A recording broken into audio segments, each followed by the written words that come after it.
नमस्कार. माझ्या यूट्यूब चॅनलमध्ये आपल्या सर्वांचे मनपूर्वक स्वागत आहे. निवृत्तीवेतन, कुटुंब निवृत्तीवेतन संदर्भात मोठी अपडेट. निवृत्तीवेतनात सुधारणा. वित्त विभागाचा महत्त्वाचा निर्णय. निवृत्तीवेतन, कुटुंब निवृत्तीवेतन प्रदान करण्याच्या कार्यपद्धतीमध्ये मोठी सुधारणा करण्याबाबत वित्त विभागामार्फत 7/4/2026 रोजी महत्त्वपूर्ण शासन निर्णय निर्गमित करण्यात आला. जाणून घेऊयात सविस्तर माहिती. त्यापूर्वी चॅनलला पहिल्यांदा भेट देत असाल तर लाईक करायला विसरू नका, सबस्क्राईब करायला विसरू नका, नवीन अपडेटसाठी बेल आयकनला प्रेस करायला विसरू नका आणि माहिती आवडल्यास आपल्या सहकारी मित्रांना शेअर करायला देखील विसरू नका.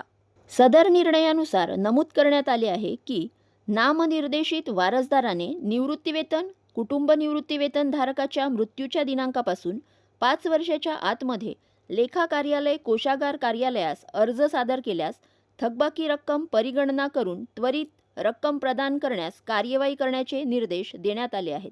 जर वारसदाराने 5 वर्षांनंतर अर्ज केल्यास अशा प्रकरणी थकबाकीची मागणी अमान्य करून तसे संबंधित वारसदारांना कळवण्याचे निर्देश सदर निर्णयानुसार दिले आहे. यापूर्वी हा कालावधी 1 वर्ष इतका होता, यामध्ये वाढ करून 5 वर्ष करण्यात आला. जर नामनिर्देशन केले नसल्यास अशा प्रकरणी हयातकालीन थकबाकी रक्कम रुपये 1 लाखांपेक्षा कमी असल्यास लेखा कार्यालय मुंबई व कोषागार कार्यालयाने त्यांच्या स्तरावर कागदपत्रांच्या आधारे थकबाकी रक्कम प्रदान करण्याचे निर्देश देण्यात आले आहेत.